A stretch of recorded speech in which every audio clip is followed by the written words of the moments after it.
Bio DJ Sani in the mix. S nama su u studiju Oddisee Heno. How you doing, guys? I'm fine. Good, man. What's the word? They're vibing. They're vibing right now. I was so happy to see you guys' reaction to this very song that we played just now.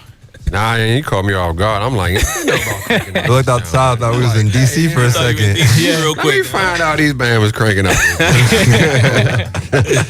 Yeah, man. DJ Sani, tell us something about this song. Yeah, this is like a classic joint, a classic from the go-go era. You know, anybody from the DMV, you know, even a little bit outside the region. But like, if you hear this, you know, you already starting to dance. You know, this is like, this is a must know. When you know go-go music, this is like a must track. You know. Yeah, tell us a little bit about go-go music. I mean, go-go has its roots in Washington, D.C., where it was created. The godfather of go-go, as we call him, his name is Chuck Brown. Rest in peace. He originated in a soul group called the Chuck Brown and the Soul Searchers, and very quickly made a name for himself in Washington, D.C., performing at parties, what we call cabarets. These were like upscale parties that people would pay in and would privately put on themselves outside of clubs. Suited up as well? Yeah, yeah. And a lot of times the parties would go so long that they would basically run out of music. So Chuck invented a style of playing where he could turn any hit song into a music, like a rhythm that could continuously play. Very similar at the same time in the Bronx when they were putting two turntables together to keep a breakbeat playing. So this is basically DC doing that live, keeping the party going, keeping a steady beat, but always changing the songs. So go-go and hip-hop kind of evolved from the same necessity in the same place. Mm-hmm. And they split around New Jack Swing. Yeah. Right, New Jack Swing is go-go music. Teddy Riley went to Virginia, picked up on go-go, took New Jack Swing back up, Salt and Pepper, Kid and Play. You could hear them saying things like rockin' to the go-go beat in some of their lyrics. Mm-hmm. And then after that, they kind of went their own way, and go-go stayed in D.C., and hip-hop went around the world. Correct. But it's still the #1 music in DC. Absolutely. That's impressive. It's amazing, and I'm surprised. Like it's not like more pop. Well, it is popular in DC, but I would expect a lot of people know more about it. Is this kind of music played on like outside parties, or is it still like a ballroom kind of thing? It's a live music. You have to be there. Yeah. You know, there are very few studio recordings of go-go music. You have to be in the club at an event live to hear go-go music. And the live closest, bands. I was gonna say the closest that you can hear like to hits is like, let's say Anne-Marie One Thing, let's say Long Walk by Jill Scott. Beyonce's Crazy Right Now from Beyonce. Right, that's probably the most obvious example. Yeah. Right? Yeah, and those were all produced by DC producer named Rich Harrison. All three of those songs were produced by the same person. And you can also, you mentioned New Jack Swing is a like the whole drum switch is just really reminding me of what we just heard right now. And that's how we got to know DC, Maryland, and Virginia a little bit in today's episode of Heat. Guys, welcome to Croatia, welcome to Zagreb. How's your tour treating you? How are you feeling? Tour's been great, man. Seeing people just receive the music, you know, having just dropped an album about the DMV, Takoma Park specifically, and like seeing that people don't have to be from there to be able to connect with what we talking about. It's been a beautiful thing. And you're from Takoma Park, right? Yeah, I'm from Takoma Park. Shout out Maple Avenue. We here, man. And what is it about like that you recognize that people are connected to most from this album? Authenticity, I think storytelling and just good beats, you know, pretty straightforward project. And, you know, leading with love and bringing it, carrying where we from everywhere we go. So bringing that flavor here too. Yeah, definitely. You're performing tomorrow at the Garden Brewery. Philly, what time is are they starting exactly? 6:30. Okay, so it's going to be in the sunset. It's going to be nice. Yeah, nice. And you're lucky the weather's good tomorrow. Yeah. Okay. So lots of Croatians will be out. Cool. And exactly 10 years ago, Oddisee, I saw you perform at the Garden Brewery. Yeah. And there was a May as well. So it was literally 10 years ago. Yeah. And you had a lecture as a part of that show as well. Right. I think it was a Red Bull music. Red Bull, yeah. And really, I attended this lecture. I was there. Yeah. I was in the crowd. And for a young me, that was very inspiring because you told the story of running independently as an artist, but also a label. All the things and the loopholes you had to jump through to achieve what you have achieved. It was very inspiring for me. I appreciate that. Thank you. And today, you know, I just want to ask you both something. Just like, so you guys are from the DMV, DC, Maryland, Virginia. I want to know, what is it about this area that really inspired your sound? Like, what is it about the DMV that makes you guys stand out? That's a really, really good question. Yeah. I would almost counter that with what makes us not stand out. Really? Yeah, because we are surrounded by powerhouses when it comes to very famous musicians in very famous cities, right? You got New York City, you got Philly, and they have mega superstars from these cities. We don't have a lot of superstars, but then right south of us in Virginia Beach, you got the Clips and you got Pharrell and you got Timbaland. So it almost like superstardom kind of skipped us. But I think that that's what makes us very, very unique is we don't neatly fit into any specific boxes. And the DC sound is like an amalgamation of being Northern and Southern, right? You have these beautiful influences of like East Coast New York rap and lyricism. Yeah. But then you got this laid back flow and drawl of the South as well. And when those two things meet, because DC's in the middle of the East Coast, we're right smack in between the South and the North. Yeah. Put those things together and it kind of makes our sound.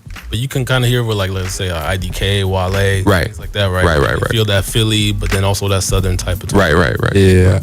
I also just feel like you said, like, you got I often think of the DMV as the Mid-East. If you have like the Midwest being like Chicago, St. Louis, like we are the perfect blend of like Southern, like bounce, like heavy drums, percussion is heavy in our music, but we have such musicality in our stuff that I think is East Coast influence as well. So all of those influences, and on top of that, we both first generation, you know, East African, and you know those things also respectively influence what we do, but.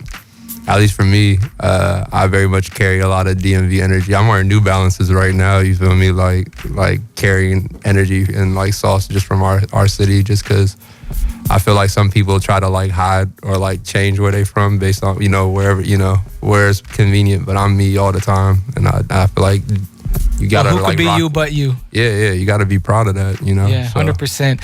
Me and Sonny were talking off air about what a melting pot actually your area is. Not just musically, but also culturally. Like he said, you'll find a street where it's Spanish and then an African street. I was talking about U Street. I was Yeah, like, U Street, just like you got bars full of, you got Spanish, you got Asians, you got Jamaican, you got, it's just a melting pot of different got a little cultures, Ethiopia out there too. right?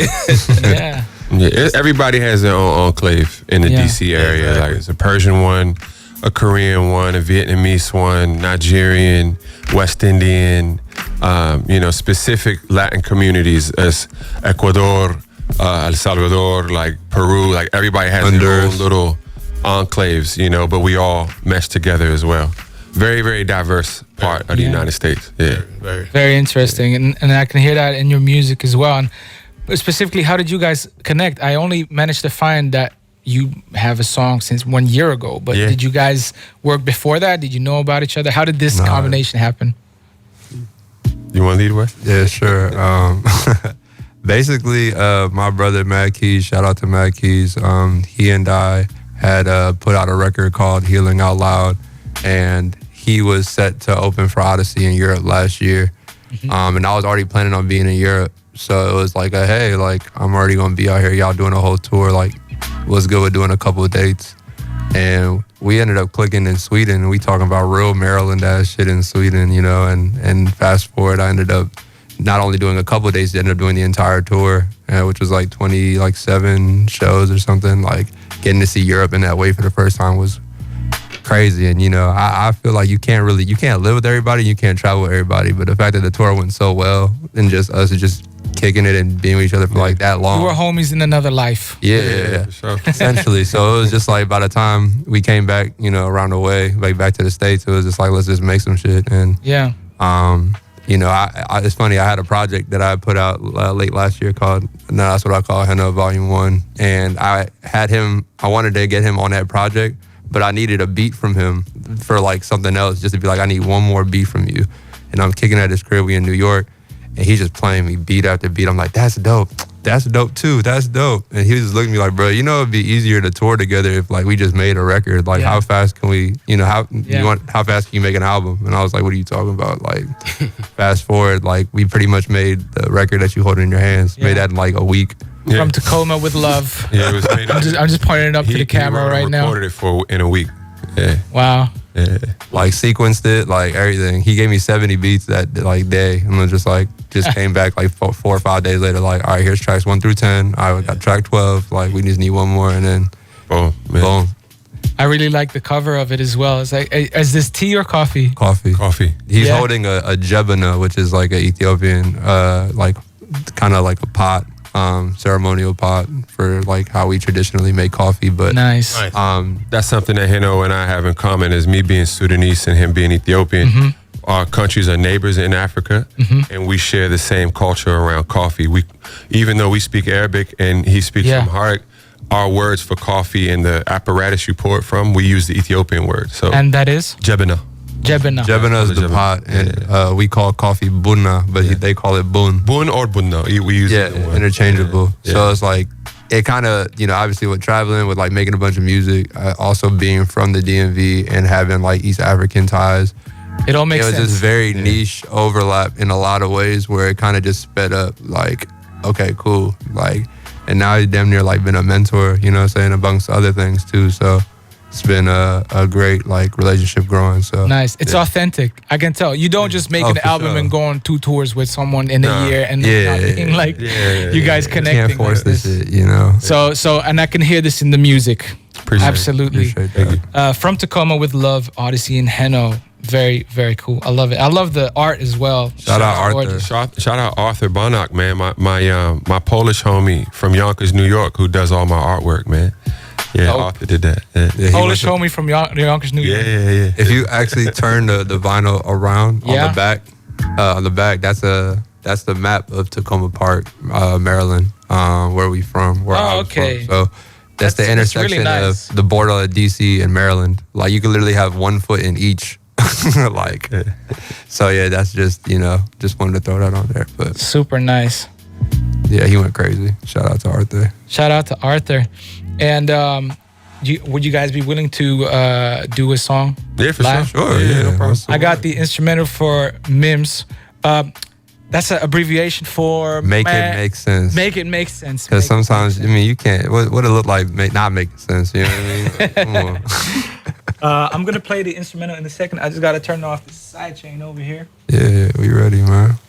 But how y'all feel like being in Europe, and I know you've been on tour for a while, but how you feel like being in DMV and then that difference in being in Europe?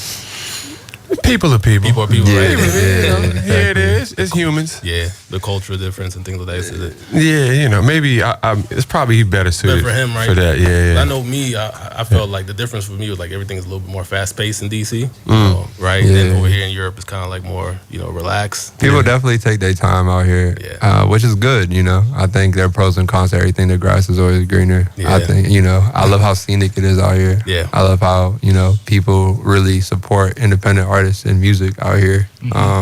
Not to say that they don't do that in the States, but it hit a little different out here for sure. Nice. But it's been cool, man. It's been a blessing. Great. Facts. Hey. Such a dope beat. Okay. Yeah. Look, I was stuck in my past, but I can't let it fuck up my bag. Used to think nothing to last, coming from the bucket of crabs. Now I'm adjusting the pack, cause I ain't wanna be trusting a cat. I'm really up, but ain't mad, but she keeps saying it's us and I laugh. I had to make it make sense. I'm a cool cat living like I got 3 lives left. Niggas hate telling me my guest, like they at a B&B trying rest. B&B trying rest. I really buzzing like I'm inside a beehive nest. In a beehive nest. Running it up indeed until I complete my quest. Had a snot nose in the backseat, passing potholes, taking back streets. Where the cops roam, you could catch heat like some hot coal on a gas leak. When traffic got slow, they go fast speed. Only God knows where we had peace. Now my stock growing like some mad trees. I on top boat, I let the cash speak for me. Yeah, I ain't an asshole, but damn to at me. I was a tadpole, but now we roaming a vast sea. My pockets had mad holes, but now they treat me like Gatsby. I'm great, they ain't gon' pass me. No way, matter of fact, hit a max D. With no brakes, I'm popping like acne in your face. They still wondering how I got here, ain't gotta ask me. I got faith, feeling a bit of relief.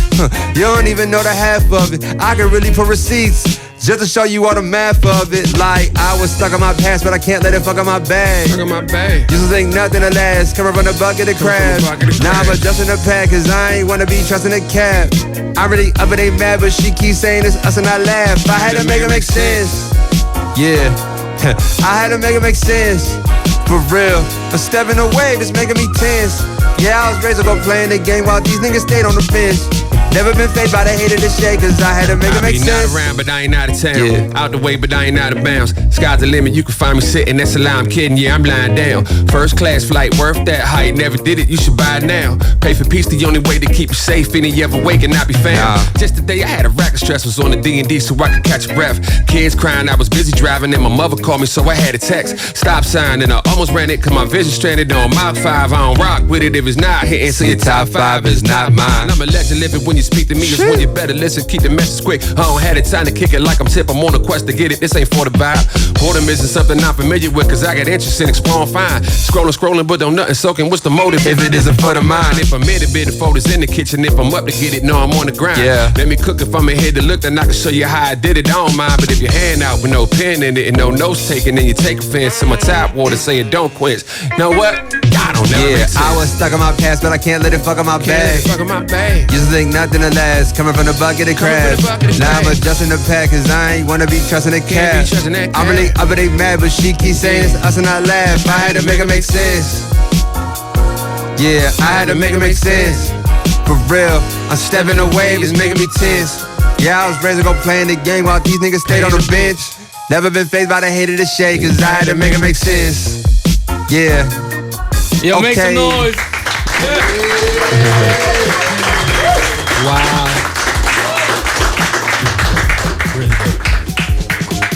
Dragi slušatelji, ovo je From Takoma With Love, Oddisee and Heno. Yes, sir. I ovo je bila pjesma Mims, Make It Make Sense. Yes.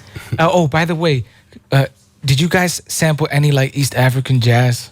Nah, not on this one. Not on this Not one. on this one. Not on this one. Yeah. Because man, there's like I just recently got into the world of that. There's a really cool like radio show on YouTube. Someone broke it down, like all the artists and the history behind it.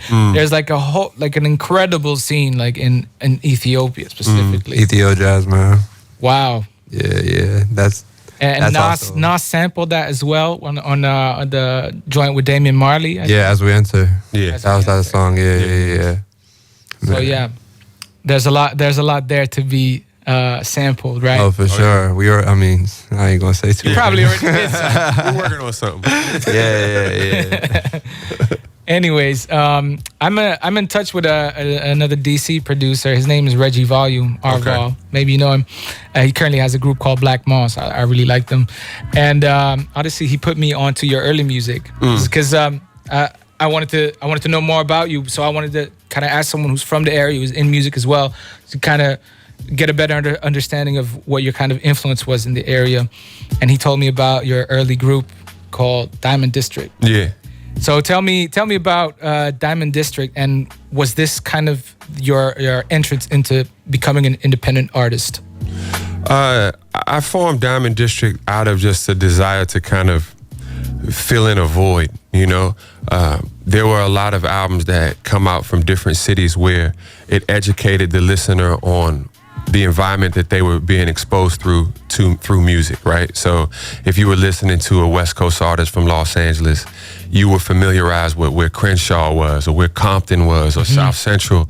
You may have never been there, but you were aware of these places because of the music. Same thing goes for knowing where the Fifth Ward of Houston is, or Magnolia in New Orleans, or Decatur, or Bankhead. You know these places in these cities that you've never been to through hip hop, and I felt as though that was missing in the DC area. So I wanted to form a group with brothers who kind of represented the whole area. Myself being from PG County, Uptown XO being a DC native proper, and our brother YU, who lived in the whole DMV. He went to high school with me for a little bit. He lived in the city. His mother and father moved him out to VA, and he kind of represented why the DMV is a DMV in the first place. So we came together to do this group and just put DC on, you know, and give it like this nostalgic 90s rap record, cool, retro, to shout out neighborhoods and streets and cities and little towns and things that were colloquialisms that you would only know if you from DC in the area. So that was the reason for that project. It was very intentional.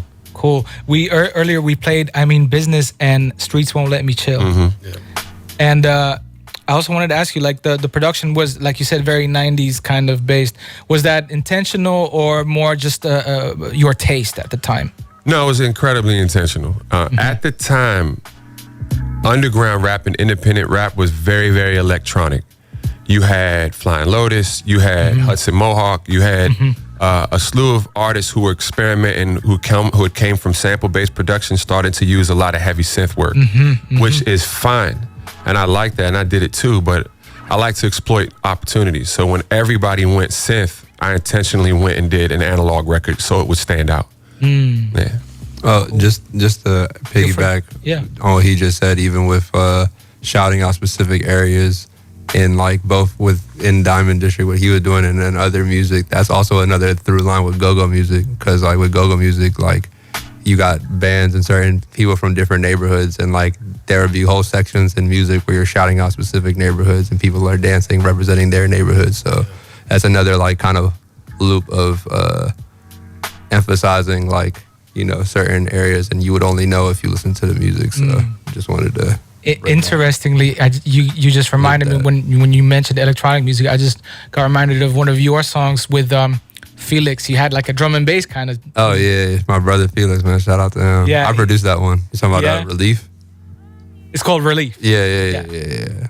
I really liked it, and I thought it was very peculiar that you chose this kind of like drum and bass pattern. Is that big in the area, or was this just artistic choice of yours? Artistic choice. I listen to a lot of different things in drum and bass. I love different drums and percussions and things like that, and I feel like drum and bass always stands out because you can make anything. I mean, genre is defined by drums at the end of the day, I feel. So I feel like you can make anything a drum and bass kind of record.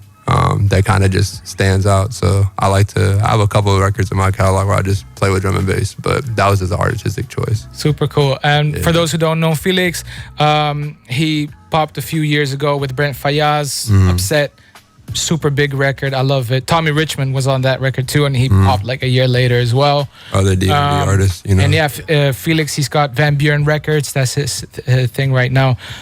Is he from the DMV or is he? No, he's from Brockton, Massachusetts, which is like Boston. Yeah, south of Boston. Oh, okay. So it's cool. They call Brockton like Black Boston. It's like where all the like African, Caribbean, like cool, like communities are all like down there. I hadn't been out there a few times. It's hella cool. Very cool that you like connected. Yeah, I also saw you had some co-production by like was it Toro and Moi? Is that how they? Tori Moi. Yeah. Shout out Chaz. And JPEG Mafia as well. You did some things with him. Yeah, so like, how do you guys like connect? Me and JPEG Mafia, we go back like DMV shit, and then we both moved to LA in a similar time. So we've made a few records, like been on like several tours and stuff. Did you move to LA to kind of chase this kind of like musical career, or? I left Maryland because I just needed a change of pace. I ended up moving to the Bay first, like which I'm grateful for, because I feel like the Bay Area is super different than LA. Everything you hear about California, especially when you see like in like pop culture, you see it in like TV and music, you hear a lot of LA, but like I had to go to the Bay and get a completely different feel for like a different appreciation for niggas like E40, like Andre Tina, like Jacka, like the Bay Area specifically, just the production from there as well, and it's so unique flows. People be rapping in different pockets. Like the style out there is hella cool, and it's very similar to the DMV because it's like very small. Like San Francisco's only 7 miles by 7 miles, like a square. Like But you can go to like the same way you can go from DC to Maryland, you can go from SF to Oakland. Like it's like 15 minutes. But obviously, like LA, just in the process of being in California, like LA is just busier. So it's a ended different up world. out there after. Did it inspire your raps too when you were in the Bay, or?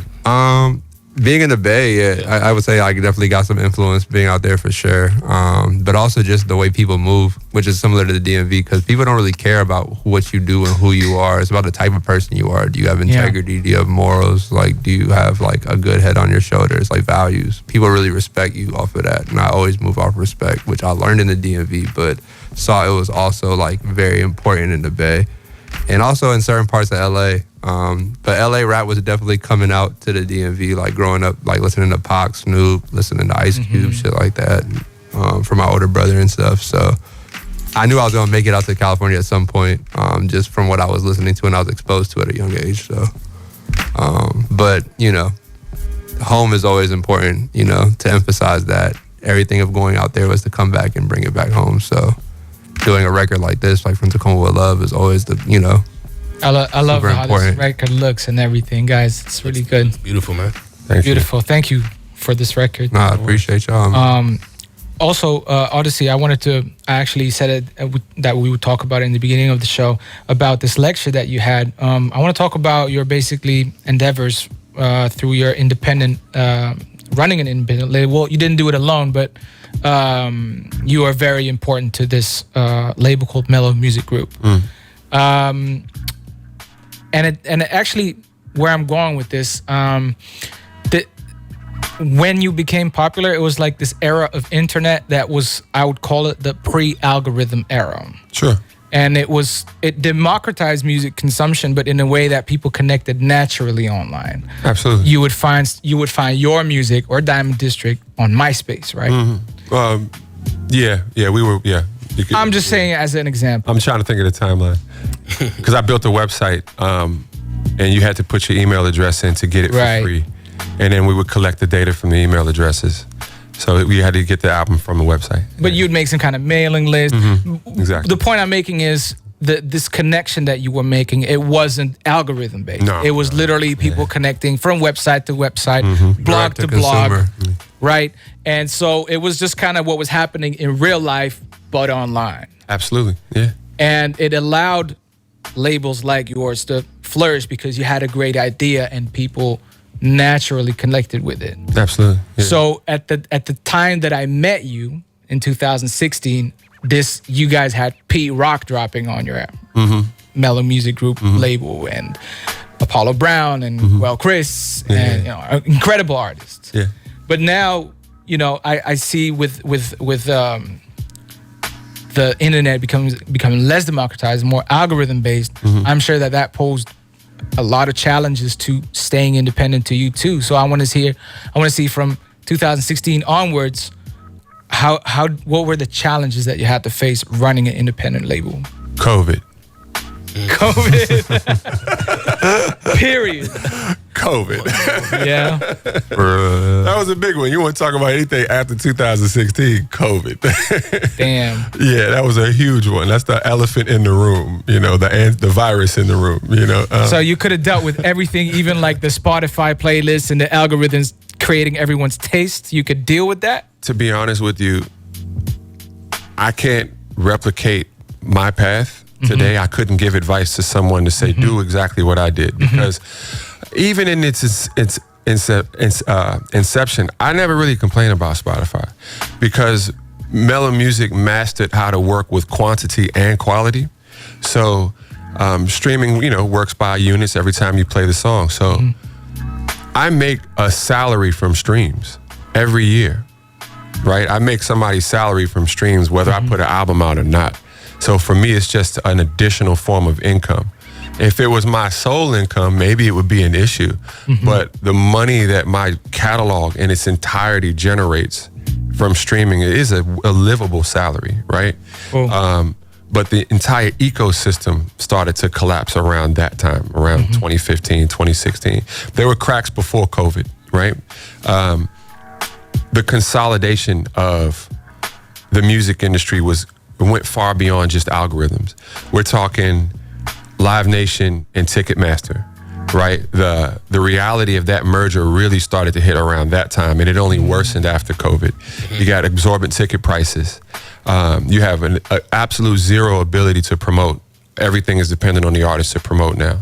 And if you don't promote and you don't have enough pre-sales, your shows and your tours are just canceled. And I'm talking artists much bigger than me.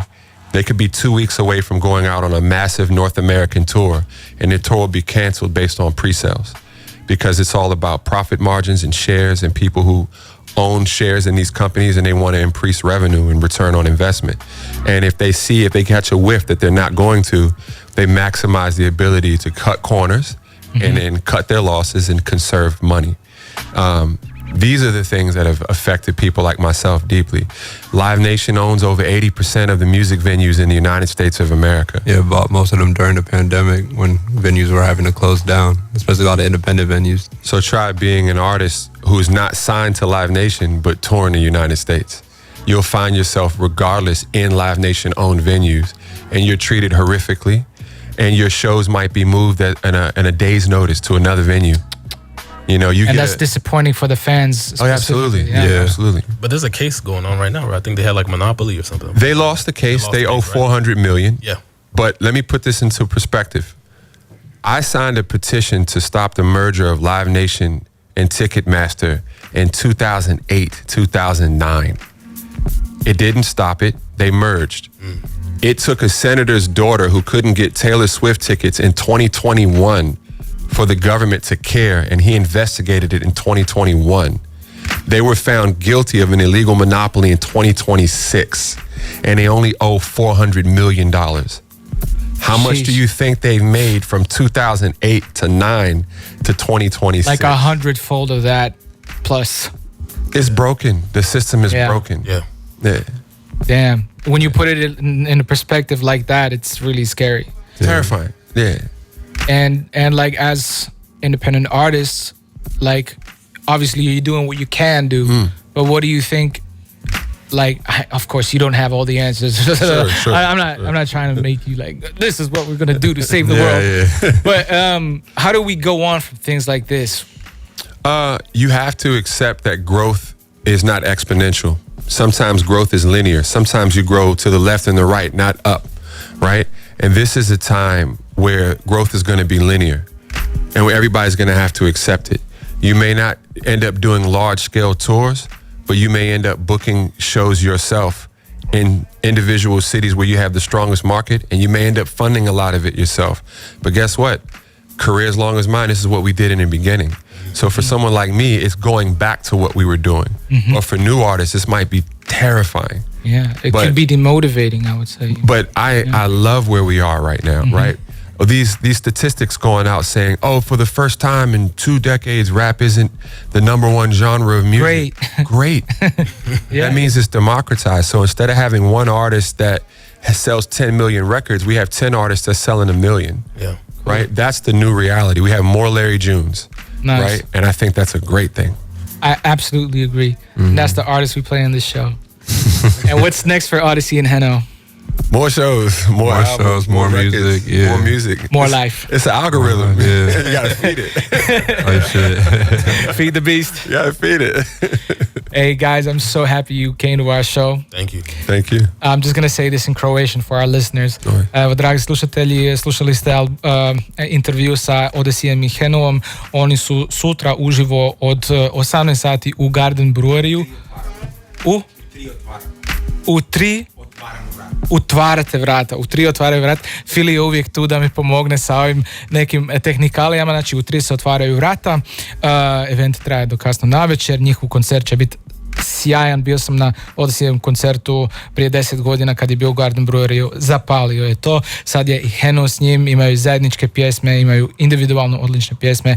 Ako slušate, kojim slučajem iz Dalmacije, u ponedjeljak isto od 18 sati budite na Domu mladih, na krovu Domu mladih, na terasi, jer će tamo biti isto nastup na otvorenom Oddisea i Henoa. Pričali smo o mnogim stvarima danas, o njihovom novom albumu From Takoma With Love koji je izašao na vinilu. Držim ga u ruci upravo za vas koji gledate na YouTube-u. I pričali smo i o DMV-u i o tome kako je teško biti independent, ali da ima nade za sve. And to finish off today's show, I'm kindly going to ask Oddisee to rap Say More. Oh no, you gotta ask Heno to rap. Say more. That's his song. Oh yeah. That's Heno's song. Oh, I just made the beat. Oh, you made the beat. Yeah, he produced the whole I produced album. the album. He rapped. Yeah. I got the Say More instrumental right here. My bad, guys. You're good. Yeah, we're here. I'm we gonna got play it. that. You know, it's important to not be too nonchalant. Sometimes you gotta say more instead of just saying less, you know what I'm saying?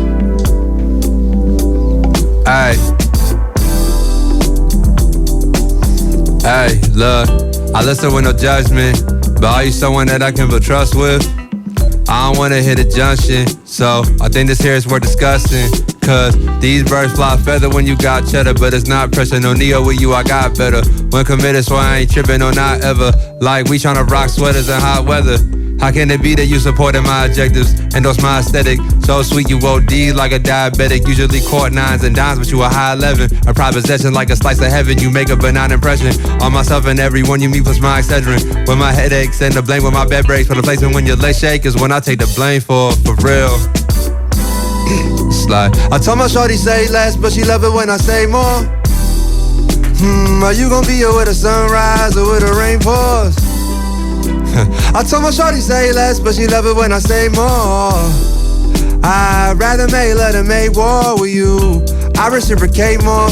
Get you whatever you got a taste for. Girl, I set the bar high, that's what you came for. They say they gon' hold it down, but I do it way more, yeah.